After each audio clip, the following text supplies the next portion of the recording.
Black screen when playing games on Android. Hello everyone, welcome to this channel. I'm here to help you out today, so without any delay, let's get started. So if you're having issues when playing games on Android that your screen is going black, first of all, what you need to do is launch the settings application on your device. As you launch the settings application, simply what you need to do is tap on about phone, or rather just go down to the home screen or at the bottom and tap on additional settings.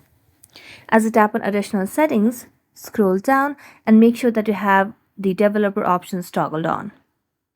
So as you have developer options toggled on, simply go back and you can simply launch the Play Store application on your device and make sure that you have an updated version of the games that you would want over here.